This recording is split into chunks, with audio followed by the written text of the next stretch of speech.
Welcome to In Sequence, a comics podcast for everyone. I'm Scout, and these are your panelists. Hello, I'm Matt. Hi, I'm Jillian. And I'm Robin. Hello, my beautiful friends, my panelists, my co-hosts. How are you today? Great. Swell.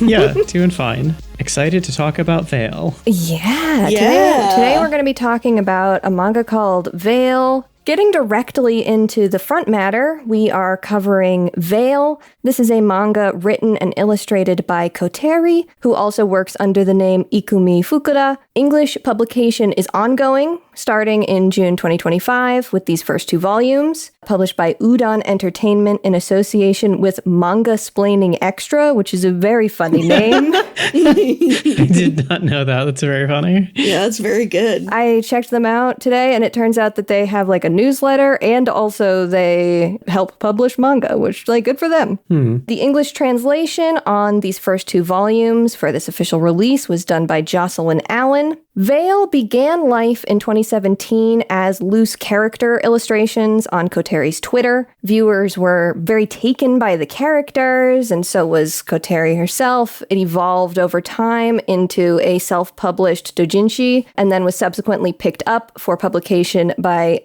Jitsugyo no Nihon Sha Ltd., which started publishing this in 2019 in Japan. 6 total volumes have been published there as of now. I'm unsure if more are planned or not. Just like due to the structure of this manga as it is, it's hard to tell, like, from the end of that volume, are we doing more or is that the end? As far as I know, publication of it in the States is continuing. I think that the next 2 volumes are coming out in a few months. Next month, actually. Next month. Oh, damn. Coming up.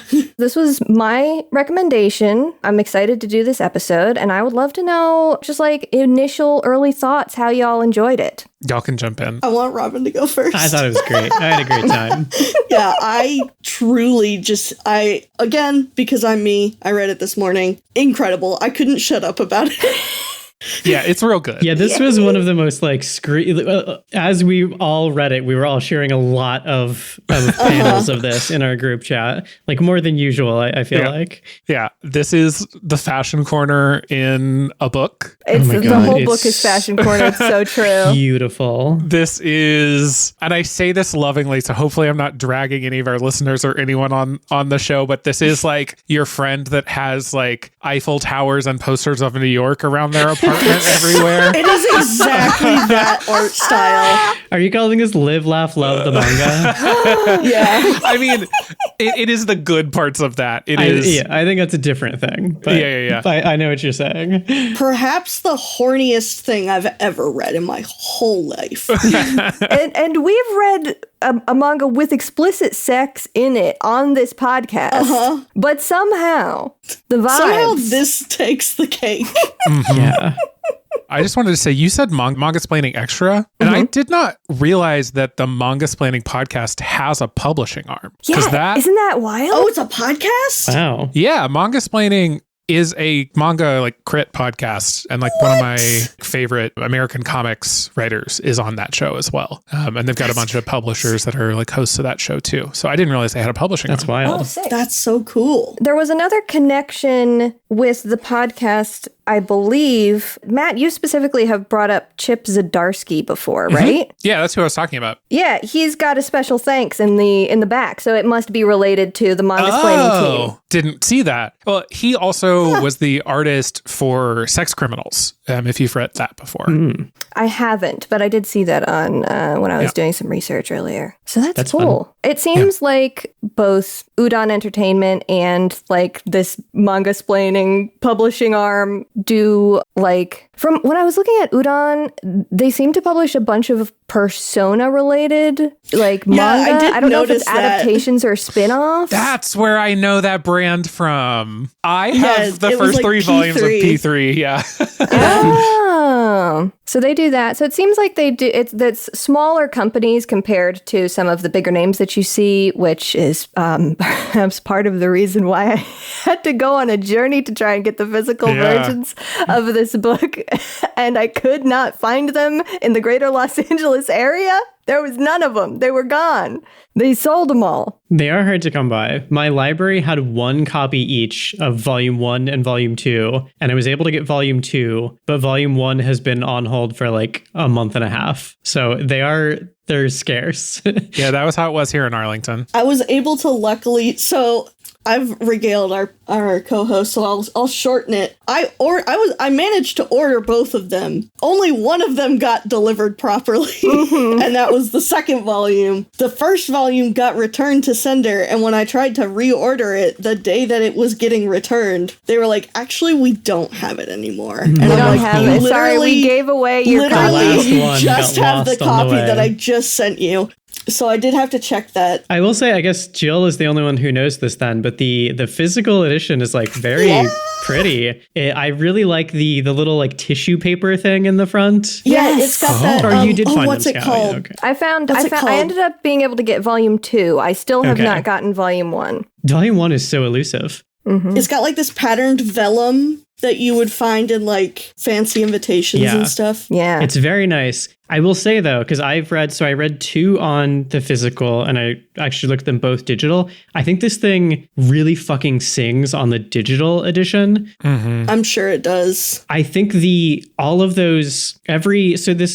guess to talk a little bit, this book is divided into scenes as opposed to chapters, which are literally just scenes. Yeah. Which is, we'll get into. Sometimes like 2 pages. Yes. But each one starts with this big splash page that's just like a big bold color and then like an illustration in the middle. And those looked so good on the digital. I think just because you were just looking at the thing without having like the fold of the page or anything. Like there's something Makes about sense. just like that bold swatch of color that really, really worked for me in the digital format. Yeah. Yeah. I have a folder where I saved all of my favorite illustrations because there was too many for me to just drop them in the show document this time. This was a many screenshot kind of read for me too.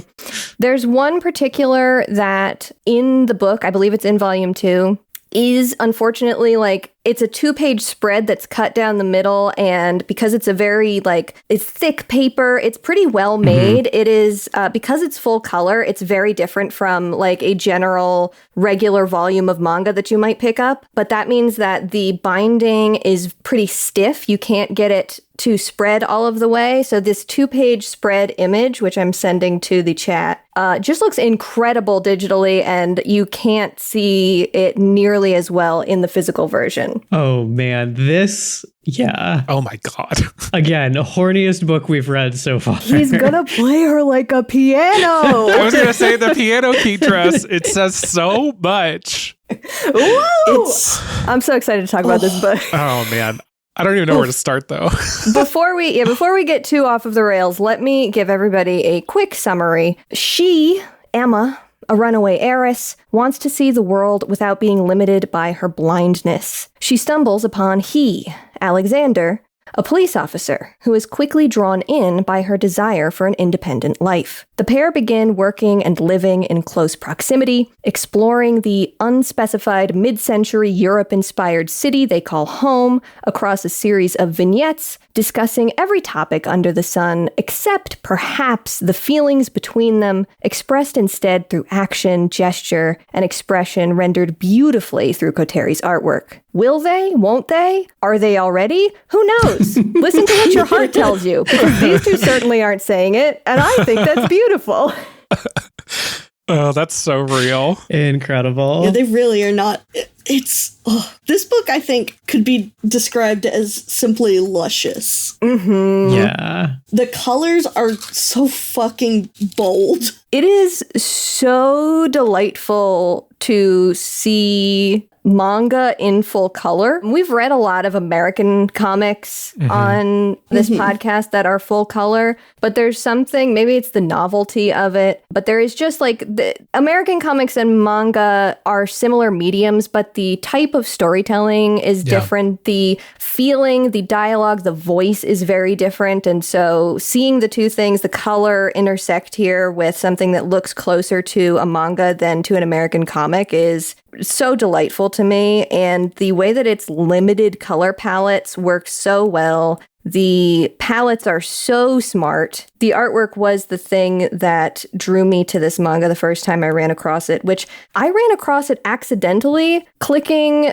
through to something else in the internet that this was misfiled under like a different web page. And I was like, what is this? Well, thank God for that. Jesus.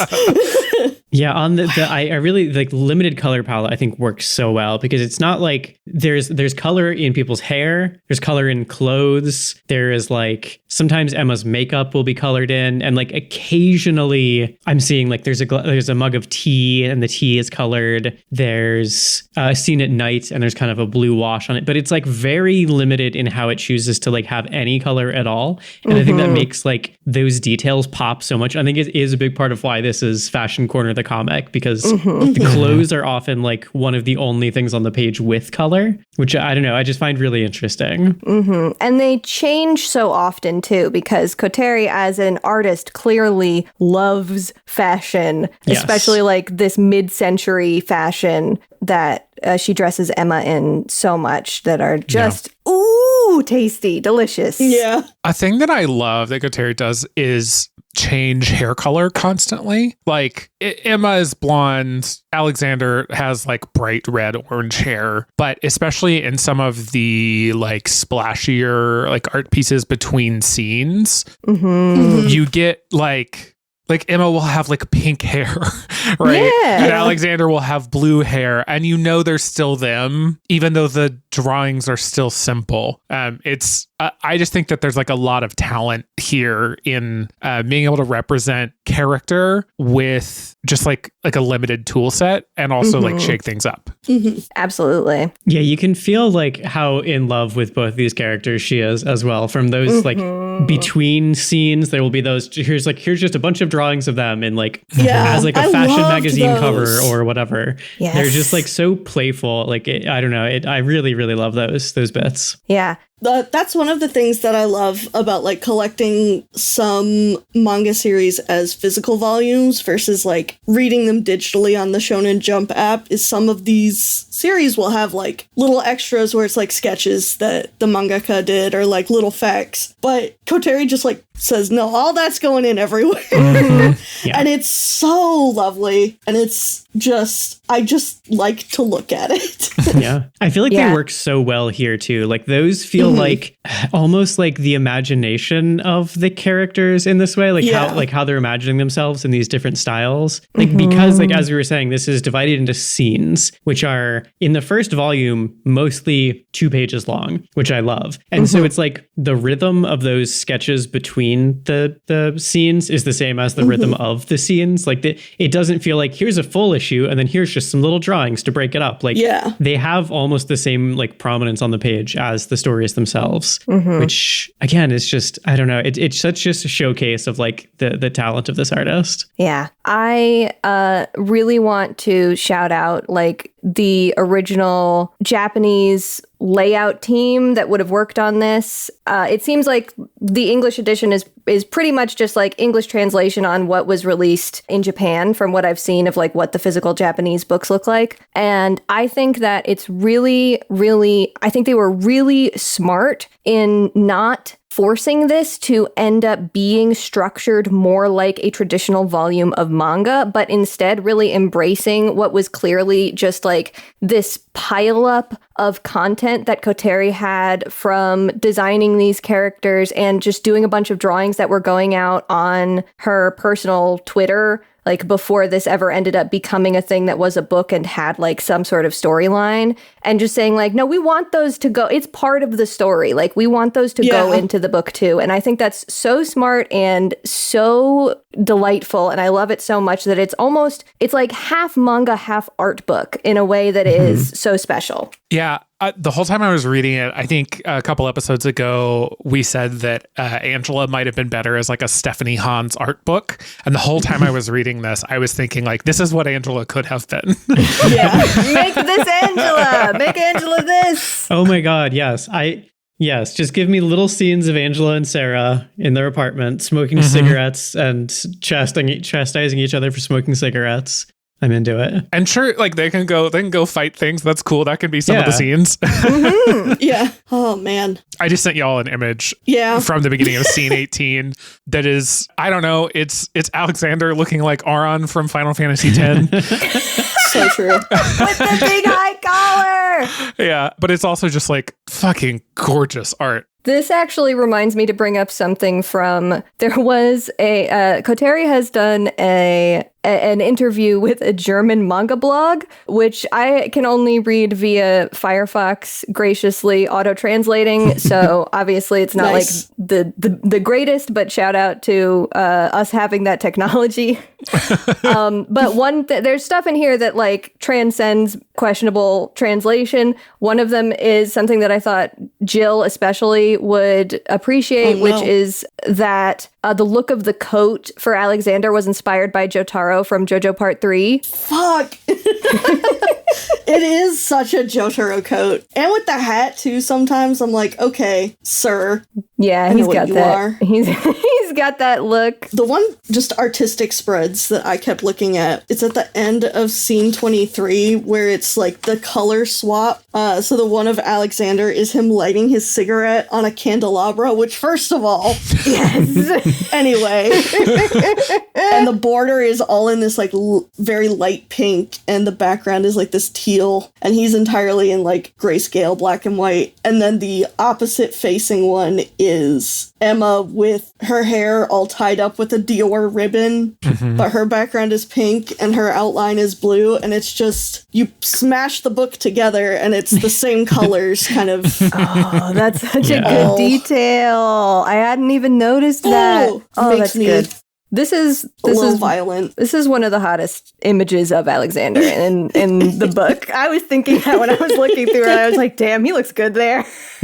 Scene 21. Yeah. 2 slumbers. Mm-hmm. That one, my favorite. What happens in this is he wakes up in the middle of the night, quote, for a reason I won't tell you. And like wakes her up, and then they like flirt about him coming into her room because he's too tired. And then he walk like 20 steps. And then he doesn't do it, but they sure do talk as if he's gonna go like sleep with her. They talk about it. The exchange of like, I woke up for a reason I can't say. Oh, so did I. Quite a coincidence. I'm like, oh, y'all. That's the thing that I think makes this, like when Jill said it's the horniest book we've read, the thing that accentuates that so much is the way there is this line that neither of them are 100% willing to cross. Alexander especially. I think, honestly, I think that Emma is trying to get him to cross the line all the time. And he's like, I don't know, I'm not ready yet. And she's like, bro. Okay, I'll just keep, putting my hand on your stomach and helping you put this putting my legs in your lap. Yeah. All the time. Which I love, actually, in the afterword, Kotteri talks about that. There's a bit that says, I often get asked what the nature of their relationship is. All this makes it so the temperature of their relationship doesn't really fit into the category of friendship or love. To be precise, it's like an extremely fine veil was raised between the two. So fine that they can't see it, but it tickles them. Which is interesting. I don't know. I'm curious about what you guys made of their relationship as you read. Because my assumption was just like, they're together, obviously. Yeah. We're just not like seeing, you never really see them kiss. There's things like that. But like the ways, like there's a scene where he like kisses her eyelids and she like kisses his hand, and they are always like touching. I just sort of assumed that there was more going on. So when I got to the end, and then even that one the scene you just mentioned where they are like not going to bed together, I was like, oh, I thought I was supposed to be filling in those gaps, but I guess I wasn't. Yeah. There are definitely moments where it's like, oh, you two have definitely like done something, haven't you? But then there's other moments where it's like, oh, they are just not going to talk about it. Like they are both so clearly interested in each other, whether it is romantically or not. They're extremely intimate. Like, yes, whatever that form is. Yeah. Neither of them really wants to say what it is. And I kind of dig it a lot. Oh, for sure. Yeah, absolutely. But yeah, there are, I think when you were describing it, Scout, is like, will they, won't they, are they already? Like, I feel like at every moment they are all three of those. Yeah. Yes, exactly. Yeah, I think Schrodinger's it's intercourse.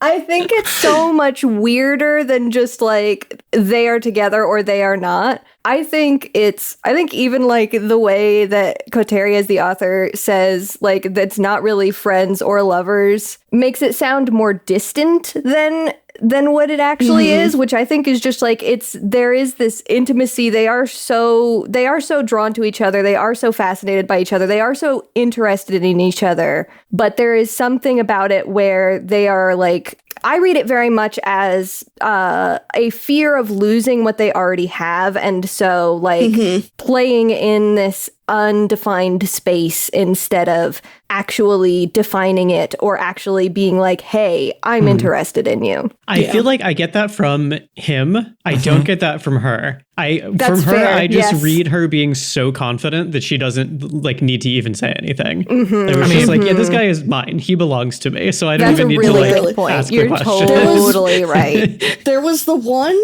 scene where his sister his big sister shows up. It's so good. His sister shows up, kisses her, and he just like, you see him like furious, and you're like, there's like a very bold red background and one of those little, a little black star of anger next to him as he's realizing he's like, it's so funny to see him sometimes be like, no, this is my girl, but like not be willing to say anything about it. That fits the vibe that we get from both of them upon introduction as well, where like she basically stumbles into him. Like her whole thing is that she's extremely confident and is like traveling the world, even though she can't see. And even though her parents want her to like stay at home because she can't see. And he immediately starts playing that role as well. And I don't know, they are these characters from the very beginning. Yes. Yeah, which I think also kind of speaks to the way they originated. I think I am just so stuck on the fact that like it was just Kotteri posting her OCs online and people being like, yeah, actually I really like these, and she's like, all right, I'm just gonna post scenes of my OCs because that's basically how I vibe with it sometimes. That's a dream for me. I was gonna say, that sounds amazing. It's just like posting a bunch of vignettes about my character, and I'm like, yeah, here's like a 3-paragraph short story about this character. That's all you're getting right now. Sorry. Yeah. It reads to me as almost like the way that a poetry collection reads, where it's just like even in the monologues especially. Oh, in the monologues for sure. But it's just like everyone is so self-contained and is so economical, and you get this whole picture of their relationship from these like tiny, teeny little scraps in a way that I think even like a short story collection isn't quite this, doesn't feel quite the same to me, because those are more self-contained in a way. But yeah, I don't know. There was just something really lovely about being like, this is just all I need is just 2 minutes of their day at a time. It was what each scene kind of feels like. And I don't know. I think it's really lovely. Yeah. It's so interesting because I think a lot of what certain forms of comics can get wrong is character interactions and like interiority and lack of interiority specifically. And I think by just having short scenes that are only that, it doesn't make as much sense because there's not as much story there, but you end up getting way deeper into these characters to the point that I would there's just some books that I would love to see explored in this way, or even some characters across the genre. What does it look like to have a horror version of this like scenes experiment, right? Like, what does it look like? That would be cool. I'm thinking of my favorite superhero couple, Wiccan and Hulkling. I want to see those characters in this format, right? I love that. Like, I don't know. I want to see more people explore like short scenes, like as if you were just posting your OCs to Twitter. Yeah, I do too. I love it. I think it works so well with this too, because that's like, it's like the moments that make up a real relationship are those little, like, the conversation you had over breakfast, or like what happened when you like went in to say good morning, or, you know, things like that. Like it feels like the moments that you could kind of almost miss if you were going for longer stories, because they wouldn't, you know, fit in the narrative flow of something else. But if they are the thing you are focusing on, they become so important. Like, one example for me, this is when I was like kind of fell in love with like whatever their weird relationship is. It's in volume 1, it's scene 11, and it is they're in a phone booth together, and he is on the phone with like someone from the police station or whatever, trying to help them find something. And she just wordlessly rolls down the sleeve of his coat, starts fiddling with his watch band, takes the watch off, slips it onto her wrist, and then when he needs to see like a time, holds out her wrist with his watch on it to show him the time so he can read the watch. And I was like so taken by that. It's like one of those little games that like are that you play in relationships, of this totally wordless, just sort of like half teasing each other, half like this very, you know, it's this very intimate like form of helping each other. Like I was so taken by that scene in particular. I was just like, I love them. Like that's the moment where I was just like, this book is actually fantastic. Like it really gets those little expressions. It reminded me of this thing that Jonathan and I do where we will just like steal each other's phones randomly. just to like hide it from each other, just to like as a little goof. yeah. It's just like so, it's so cute. I love that too. Oh, that is one of my favorites. It's so, oof. Yeah. There is so much unspoken intimacy in the storytelling of all of these scenes, and not even in like a romance intimacy way for all of it. It is just like these two characters are so comfortable as to, you know, just be almost one like entity. They are a package deal. Yeah. Do not separate. Yeah. There's even one scene where she says, I'm going to wait in the car, and he comes back at the end and says, I don't want you to wait in the car. It's so He's like, here, cute. wear my sunglasses, look cool. And she then does he's look like, cool, by the actually, way. just kidding, come back.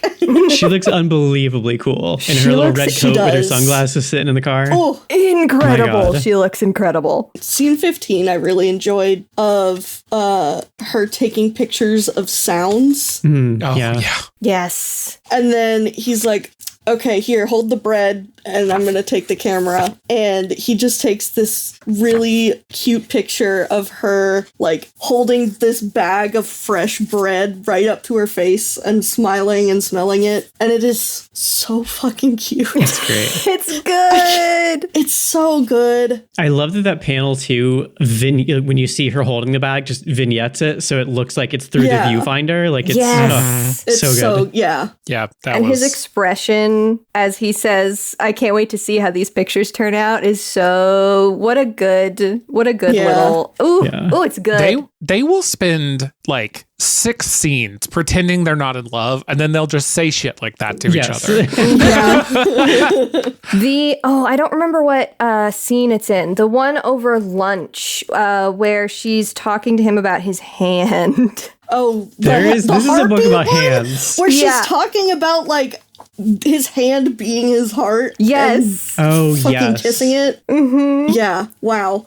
Also, the one I'm looking at right now is where he like points out the moles on her leg and draws a little constellation in eyeliner and is like, oh, now I'm going to sign it. And she's like, oh, you're going to write your name on me? And then they're just like, okay, we're just going to leave it at that. And it's like, y'all. I love that she says that, but then he kind of is being a dummy, and he's like, what do you mean? Why are you laughing? And she's like, I don't forget it. And he's like, whoa, why are you laughing?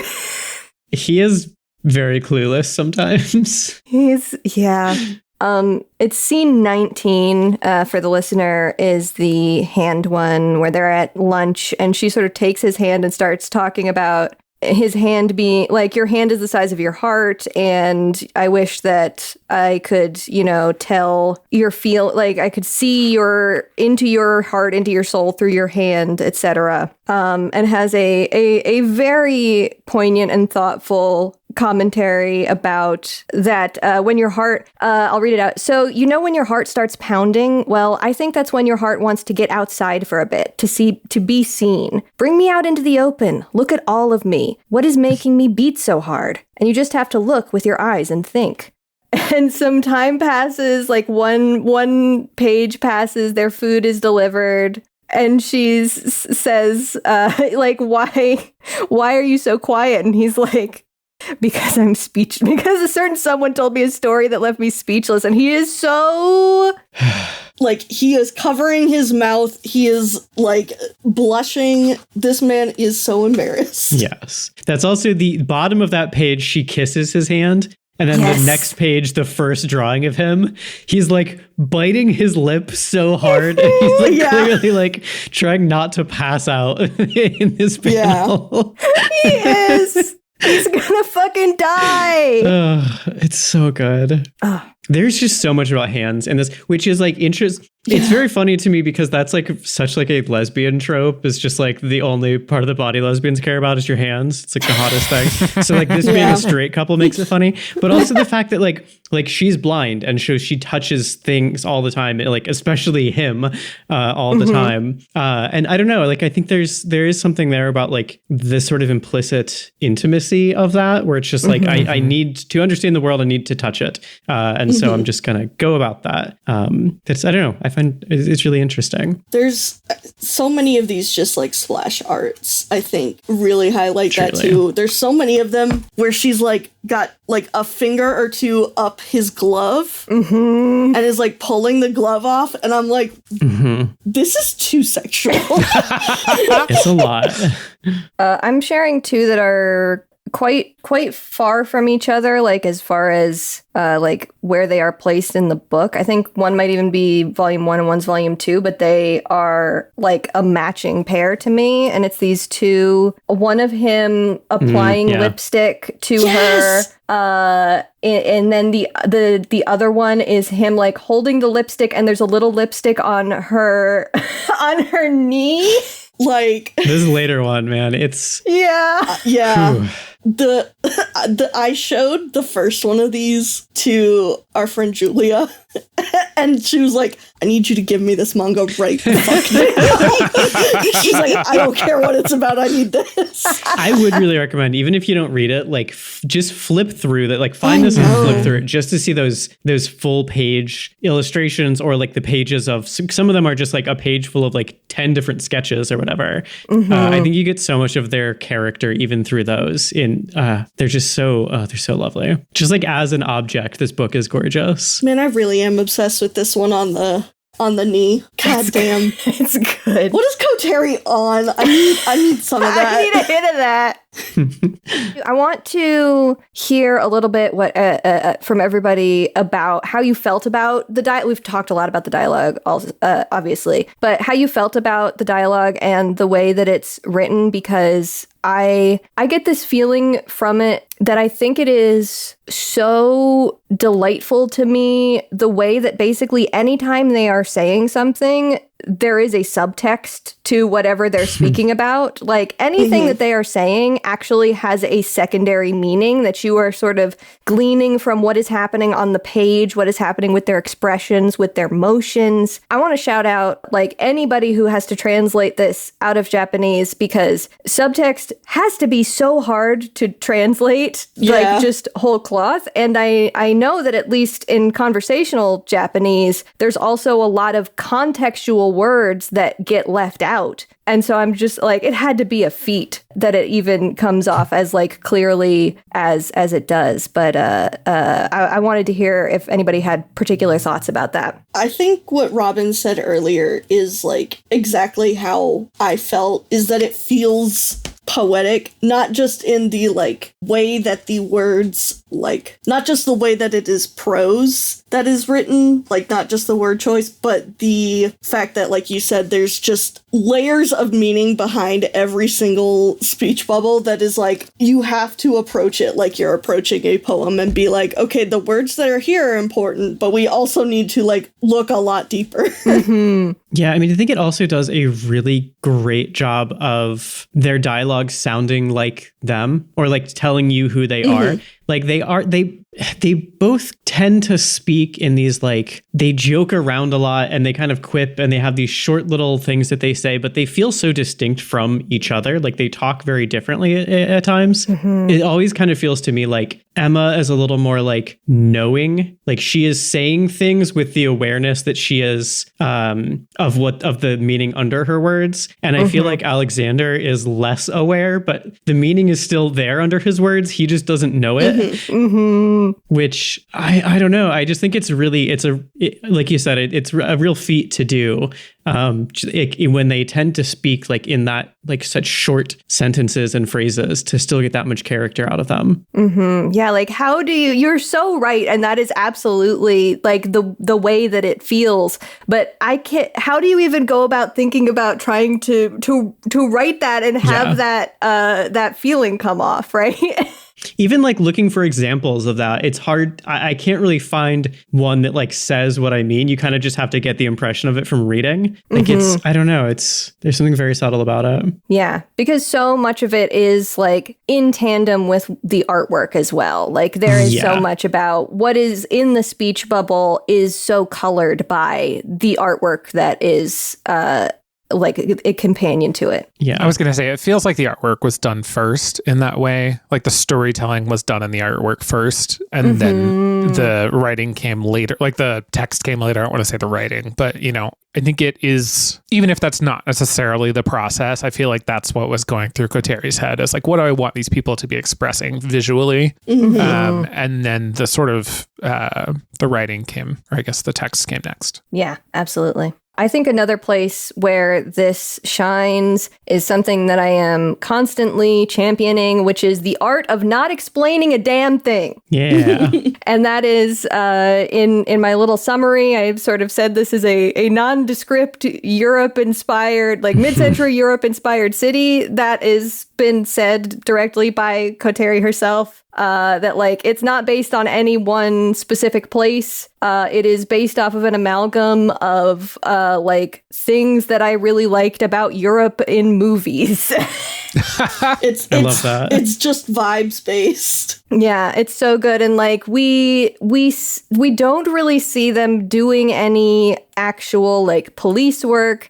All of these scenes are so distinct in that they are this little like chunk of time where we get somehow a full picture of their lives without having like any information about the actual like day-to-day like full substance of what the life is, and that doesn't trip me up ever. Like it works so well for me that I am being given the minimum amount of information, and like the things that I am being given are the things that are important to the story that is trying to be told. It kind of weirdly makes me think of Chungking Express, the Wong Kar-wai movie, the second half of it, partly because that is about like a police officer and a woman who he falls in love with. But like the police, him being a police officer is like basically just not relevant to the story. Right. And it is also just these little snippets of unrelated things happening in their lives. Because I did, like when it started and he was a cop, it was like, okay, I just have to like imagine this is an alternate world where all cops are not bastards. Because like, I don't like it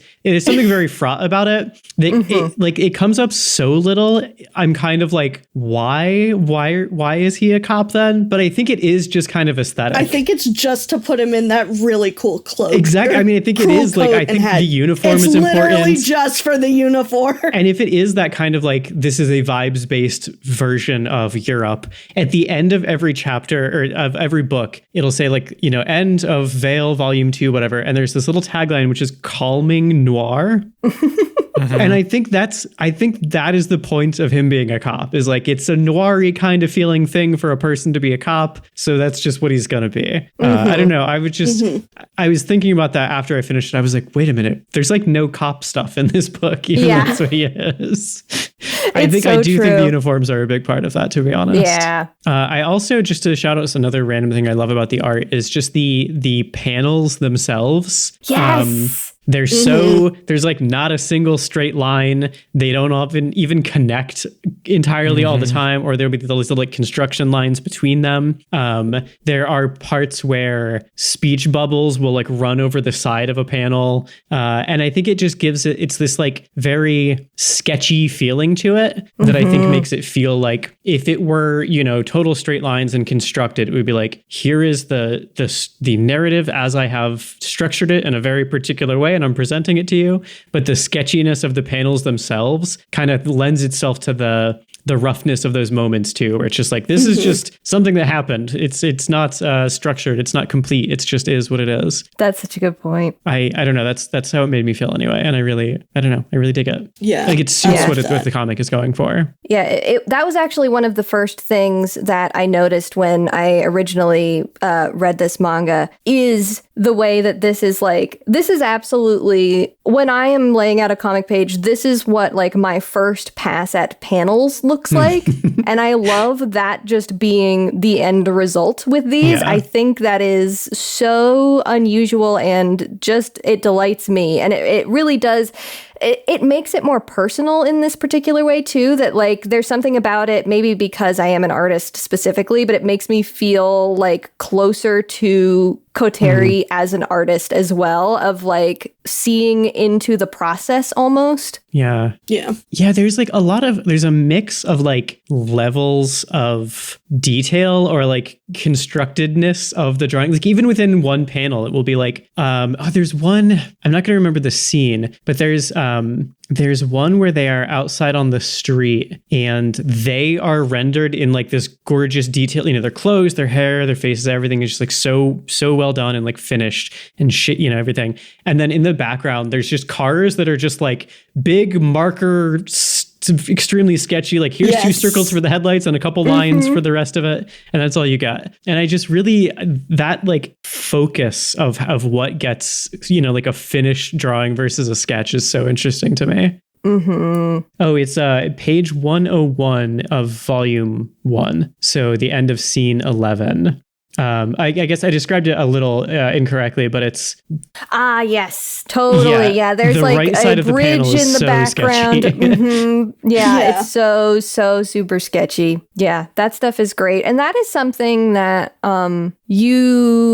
like comic artists in general talk about this specifically, the act of like, it is a particular and sort of unspoken, unsung skill in comics work to learn the hierarchy of what is important on a page and put all of your energy into that and not worry so much about the stuff that isn't as important to what you're trying to convey, because you've only got so much time and energy to draw a comic, and a comic is hard to make. Hot take from Scout. Comics are hard. Comics hard to make. Yeah, this is welcome to my masterclass on comics. It's hard. It's hard. It's hard to make. Should we do Fashion Corner? Oh my gosh. I would love Fashion Corner. Let's do it. Let's go. Let's see. How many screenshots does everybody have to share? I feel like honestly, this is one where we should just like put some panels on Tumblr. We have too many to fit in the chapter art. The whole thing is that's the thing. That's the other problem. Fashion Corner. Because after a while, I was screenshotting like basically every page. Let me see how many I actually have. I'll put some in the chapter art. I might just like put a bunch like just throughout the chapter, but I'll also try and drop some on the show notes, which will show up on the website. I have 84 screenshots of this. Oh my God. Let's go. Not to share, just like of things that I was like, it was that thing that I did with on a Sunbeam too, where I was like, I'll just take a picture of all the ones I want to talk about, and then very quickly was like, that's too many. These are useless now. One I will definitely share. I mean, the thing that I want to highlight here for Fashion Corner especially is that a lot of the interstitial illustrations are genuinely like, I think Kotteri just looking at mid-century fashion magazines and saying, what if I drew Emma in this, or like doing this, and it's so delightful. It's there's so much joy. Like you can just tell Kotteri loves this, the act of like looking at fashion and saying I want to put my Blorbo in it, you know. Totally. Which is also funny because you mentioned the coat being inspired by Jotaro's coat. Like, that's the exact same shit that Araki does. That's like, true. Let me look at these fashion magazines and draw my self-insert character in this fashion outfit and pose. Oh, these are all so good. It's something that honestly I want to do more often because it's very good as an exercise. I gotta just put my guys in fashion. Yeah. I sent you all this one earlier, but the one on right after scene 16 in volume 2 with it's basically a magazine cover. It's look, but it's her closed eyes or the O's. Yes. And she has that black lipstick on and the black dress. Amazing. Pages 48 and 49, right after scene 18 in volume 2, are this match set of Emma in a tweed coat and Alexander in a jacket with like a tweed collar that I love so much. Yeah. There's a couple images of her throughout this in like tartan patterns, and they always look so good. It looks so good. This one from page 41 is one of the interstitials, and it's like just a couple of drawings of her in various fashions. There's one where she's in this like little black dress with like a veil over her eyes. Yes. And her hair is red and like shorter, and I'm obsessed with. I was like, I need to find a way to start wearing a veil in public because this looks amazing. It looks so good. One of my favorites is right next to that. It's like the blue fur collar with like the spiked up yellow hair. Butch as hell. Yeah, it's fucking great. Yeah. One of the things I put here is a panel of her drinking like from a cup of, it looks like whiskey or something, some brown liquid. And she has this like very like fancy little coat with like different like red collars on it. But what I love about this is she's just holding the cup between her, she has like, her hands are just straight and she's just holding the cup between her fingertips. Yeah. It's just one of those, just the little choices being made here to characterize these two people are just like incredible. I'm obsessed with them. I don't have my phone with me, so I can't take a picture of this one, but on page 70 of volume 2, where she's got like that really sheer dress, the sheer pink dress, and she's just like bundling all of like the different folds of it up and like sinking into it. Oh, I love it. It's so pretty. Yes. The one of her with all of the watches in her hair. Yeah, I have that one too. So good. So I think she stole them all from him. I think that is, I think that's the one. I think that is the one for that scene. Yes. Which is very cool. There's one here of her sitting with her feet in her like kitchen sink. She's sitting on the edge of the tub. Like the scale doesn't really make sense, but it's really cute. She's just wrapped in a towel and like sitting with her feet in the sink is really cute. This one is one of the splash panels. It's the scene with the camera where she is sitting. She has this you can see the very like loose, like blue blouse on with a very lovingly rendered old camera in front of her. Mm-hmm. Oh, this one, Matt, I lost my mind. Yes. It's just their legs and she has her foot up his pant leg. Yes. It's like that one's on the opposite page as the one where she's got his arm across her lap and one hand is like pushing his glove up. The other one is pulling up his jacket sleeve and she's got like this gorgeous little like bracelet that has a chain that leads to her middle finger. Yes. Man. It's good. It's so good. This one is so cute, Robin. She loves to put his arm around her, like to force his arm around her. Yeah. She does. She asks to hold his arm in the first scene and she has never stopped, basically. Yeah, she was like, I meant forever. They didn't specify. Oh, this is probably a good moment to mention the thing that Jill, you put in the show notes, which is the way that volume 1 and volume 2, the covers are one illustration that's been split across the two volumes. Yeah, and it's absolutely gorgeous. So volume 1 centers on her, but you can see like his legs on the couch. And the second volume has Alexander, and he's like painting her nails, and she's like got one leg draped over him, and her shoe is like falling off. It's so good. The way his hand is Yep. holding her wrist with 2 fingers. I want to call out briefly a thing that I had forgotten that I wanted to point out, which is just Kotteri has this mastery of drawing touch. It's harder than you think to convincingly draw the interaction between 2 human bodies, between hands, between like fabric. The act of touch is like something that can feel very floaty, can feel if you don't get it just right, it can look wrong, so it looks like squishy, or like there's no bones, or like the skin is acting weird. And it's just all over these 2 volumes in a way that I look at it and I'm like, the artist in me is going, Also, some amazing expressions. Like, yes, a lot of my favorite ones were like some of the simplest ones. Like, there's a lot of pouty Alexanders that I'm obsessed with. Yeah, pouty Emma is great too. My favorite one is when there's a scene where they're at like a flower shop, and he's having her smell a bunch of different flowers, and then he holds a cigarette in front of her face because he knows she hates cigarettes, and she smells it and gets mad and makes this little pouty face with just like a pointy triangle mouth pointing up. Yeah. I love the little X mouths they do sometimes to do the distaste. It's so cute. Yeah.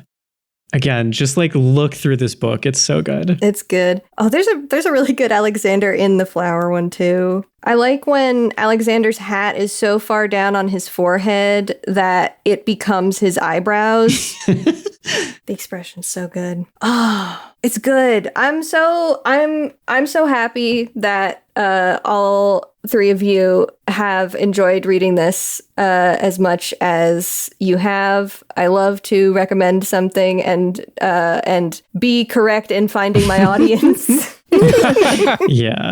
Yeah, I was so into this. When I realized what the structure was going to be, where it's just going to be these little vignettes, I was so excited. Just because like the first couple hit so well that I was just like, oh, this is great. Like I can just watch this like montage happen in front of me. Like it's great. Calming noir, as the tagline says. Yeah. And the noir I'm sketchy on, but it's very calming. Yeah. Well, I think that's it's the subtitle for the second volume. Yeah, I believe the first one is Temperature of Orange, and the second volume's Calming Noir. So probably other colors will come into. Volume 3 is Graceful White. Oh. 4 is Transparent Burns. 5 is Golden Blink. 6 is Untangled Rouge, and 7 is Warmest Blue. Ooh. Oh, is there a volume 7? According to Storygraph, there is. Oh, nice. I don't think it's not out yet. Oh, it's not out yet. So they are making another one. All right, confirmed. It at least has cover art. So let's go. I hope it's out soon. Is there anything else that we haven't covered so far that any of you feel particularly strongly you want to bring up? Does anybody have thoughts on the depiction of like blindness or disability or anything? I know we talked about that with the book I'm forgetting the name of, the Yowie. Love in the Palm of His Hand? Yes, Love in the Palm of His Hand. We talked about how it depicted deafness. Mm-hmm. I don't necessarily really have any big thoughts on that, other than that like I like that there's never a single moment where it's even suggested that she is like needs help or is like overly limited by things. She's just like, I'm blind, so I listen to things and touch them, and that's how I get about the world. Like it's very matter of fact. She asks for help once or twice. Like it's not but it's like very normal stuff. It's never a clear plot that like thing. It's just like this is who she is. Chooses to like have him help her rather than like needs it necessarily all the time. Like she chooses to live with him. Yeah, totally. It's like when she wants help, she'll ask for it like anybody. Yeah.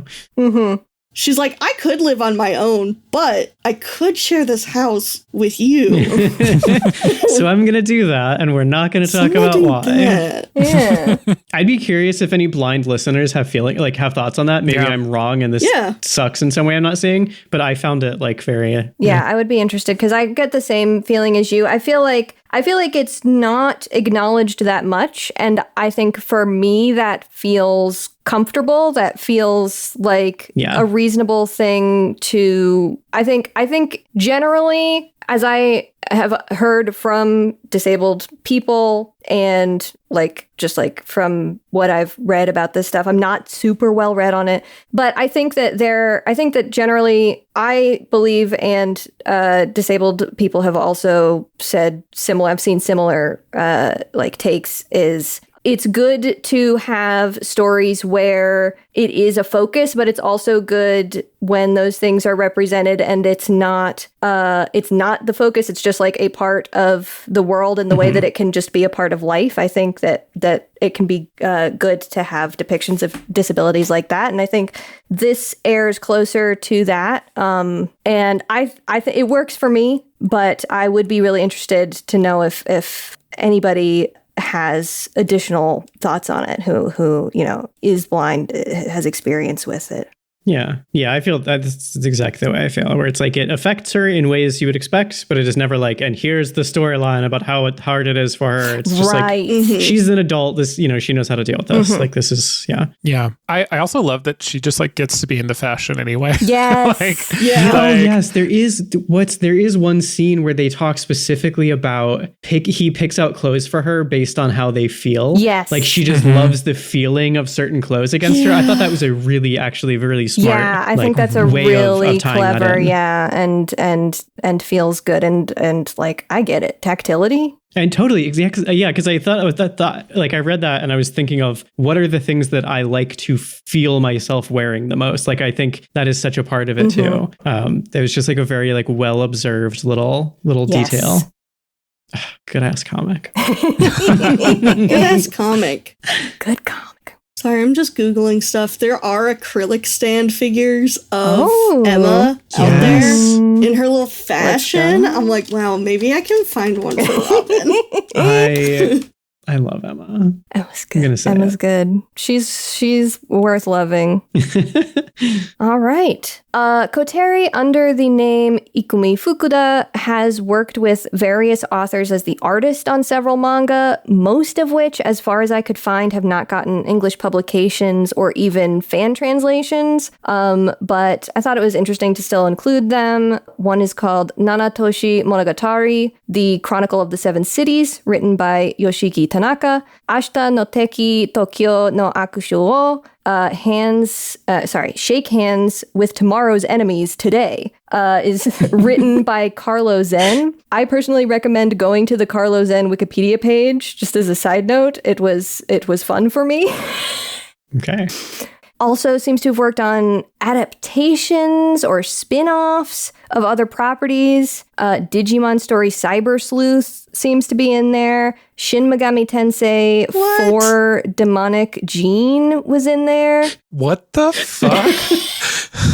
That's crazy. There was also a Kotteri page on a Transformers wiki, like Transformers, the franchise about the robots. So maybe has done something for Transformers at some point. Huh. All right, Queen. I am looking at this right now. What are you finding? They fan art and doujinshi creator of various series such as Transformers, Mad Max Fury Road, and JoJo's Bizarre Adventure. Yeah. I'm on her Twitter right now looking at the media tab, and she's got a bunch of she's got fan art for all sorts of stuff on here, but I did just find the Transformers fan art.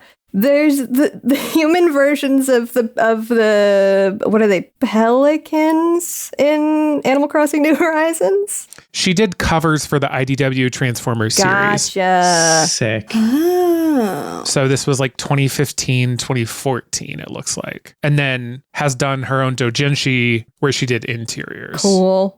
I love that for her. She's got a lot of chainsaw. Oh, but she's also done interiors on IDW Transformers. Oh, let's go. Yeah, it seems like she gets around a lot doing the art for authors. There seems to be currently, like the most current thing is a manga that is serialized as we speak, written by Ryoe Tsukimura. It's called Dobaku no Hana, and I think that means desert flower. Don't hit me with hammers. I think that means desert flower from what I could find, which seems to be a modern day war story. All of this stuff spans genre a lot in ways that are interesting, but I believe this is the only thing that she has written as well as illustrated. So that's what I've got for the rest of the artist work. If anybody has additional recommendations of stuff, like if you enjoyed Veil, you might enjoy X. I would love to know if there's anything that comes to mind. I wish that I had more that came to mind. Me too. I want people to make more things like this. Yeah. I've never read a comic like this at all. I'm surprised I haven't. Like I'm trying to think, like I must have had something that's structured like this, but I really can't come up with anything. I have a extremely scout call out of a thing that is not like it's not a comic like this, but there's a particular feeling to it that like is the same vibe to me. 1966 action comedy How to Steal a Million, starring Audrey Hepburn and Peter O'Toole. Amazing. I got a bunch of I got 5 promo photos that just of Audrey and Peter O'Toole like behind the scenes and stuff, that promotional photos that feel very much like Emma and Alexander to me. And also the reason I was laughing earlier when you were talking about the veiled outfit for Emma is because I realized it's so similar to this dress that I'm sending to the chat that Audrey Hepburn wears in that movie. Oh, amazing. Okay, here's another really bizarre call out if we're going for that. Please. Let me send this to the chat. But those interstitial pages of Emma in all this different fashion makes me think of this Vogue photo shoot of Shelley Duvall that I think of constantly. Yes. I'm like never not thinking about these photos. I love these photos. 100%. I love Shelley Duvall. She's fucking best. If there was a Veil movie, Shelley Duvall should have played Emma. Yeah. Oh, these photos are also great. I've been thinking about, Matt pointed out, there's one where Audrey Hepburn has so her cute. nose pressed into Peter O'Toole's back, and I have been thinking about that so photo cute. for like a decade. Oh my god. I think that movie is a blast. There is obviously, I feel like you've recommended that movie to me it's before. one of my favorite things that like I'm the only person that has ever cared about it. Obviously it's made in 1966. There's some things in it that you should view through a lens of, that's not great, but it's in the movie, and I think there's still a lot to enjoy outside of that stuff. Yeah. It is about them doing a museum heist, I believe, to do insurance fraud. Topical. Mm-hmm. It's good. It's a funny movie. Apparently, there's been statements from the director, I believe, that said like Peter O'Toole and Audrey Hepburn, there was something about working together. They made each other laugh so much that it was like impossible to shoot scenes because they would just start laughing. Incredible. This is a call to artists, creators out there right now. Make more things like Veil. I will say reading Veil inspired me specifically to start structuring one of my personal like graphic novel projects in this way, like with the vignette scene structure. Yeah. So thank you to Kotteri for that inspiration. And hopefully one day I'll be able to come on the podcast and I'll say, guess what? I made the thing like Veil. You know, we can finally recommend it. Also, if anybody does fan art of Emma, please send it to me because I'm a editor. Yeah. Thank you very much. I have a recommendation. I need to go find it actually, because this reminded me of a very specific comic. I don't know if you all have read Bluzo's comic Maintenance. Yeah. It is a single scene, but it it's a very the content is very different. It is not doing the sort of will they won't they sort of romance thing, but the little moments and sort of short short story kind of format really reminded me of Maintenance that Bluso finished back in September. So yeah, very cute little domestic scene. I recommend checking that out. It's really good. I'll share it in the channel when this episode comes out. Thank you for that recommendation. I'll definitely have to check that out. In Sequence is a member of The Worst Garbage. You can find us at theworstgarbage.online. My dear fellow panelists, do you have anything to plug today? Well, I'm going to try and finish this video tonight. So maybe there will be a video on youtube.com/@FlowStateCrit about the Seance of Blake Manor by the time this episode's out. Yeah. It'll either get done tonight or not till a month from now when this comes out. Hey, you know what? That's giving yourself plenty of time, man. I've got plenty of time. I will also just say ahead of time that this episode comes out like 2 weeks before Christmas Day, and we do have plans for a Christmas Day episode. We should tease the Christmas episode. So just if that's exciting to you, get ready. I think we're gonna have a lot of fun with that. Yeah, I agree. I don't have anything to recommend except to second Scout saying, make more things like this. And you can find me at plottwist.card.co. Yeah, nothing special for me. You can find my usual stuff at robinb.card.co. You can find me on Blue Sky and Tumblr at HumbleGoat. You can see the art that I do, including our podcast cover art at scoutwilkinson.myportfolio.com. Listen to everybody else's beautiful podcasts that host this lovely show with me. If you like this, I bet you will like those too. Yeah. I actually want to call it one TWG show that did something awesome this week. Press Start plays Fortnite, where Nathaniel and Noah literally recorded the episode while playing Fortnite together. So they'll be having these like really good, deep conversations about gaming news. And then Nathaniel will be like, "Get fucked, Goku." I love this because I had told AJ when we started playing Peak, I was like, AJ, we should do a podcast that's just in proximity chat. And I'm like, thank God somebody has done. Let's just podcast while we game. Because that's funny as hell. Oh my God. That's great. Thank you so much for listening to this episode. Thank you, my hosts, for being here, for doing this, for taking my recommendation. And remember to support your local library and comic shop. And maybe ask them to get more copies of Veil.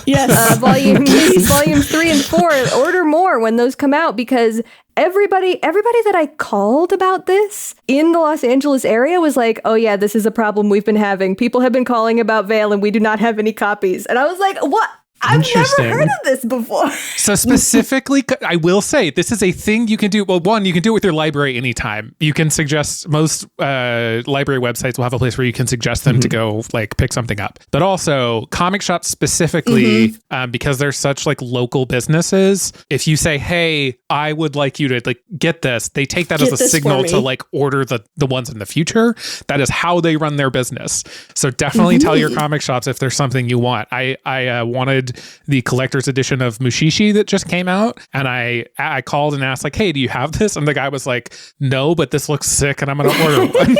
Hell yeah. No, I've used them all the time, like when I was getting the other volumes of Nightwing because I couldn't find them anywhere, and I went to my comic shop and I was like, hey guys, can you order these for me? And they're like, oh yeah, absolutely, it'll be in like a week. And I'm like, they're so good. Yeah, even though I did not manage to score my copy of Veil in person, I did. The silver lining is I found out about a lot of local shops that I'm interested to go see, so I'm excited about that. So I'll do that in the future, and you, dear listener, should do it too.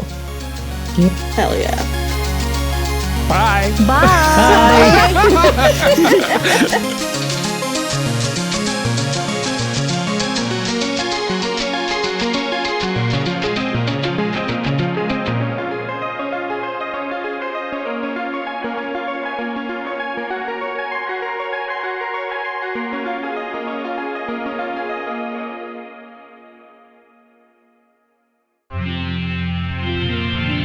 TWG, the worst garbage, online.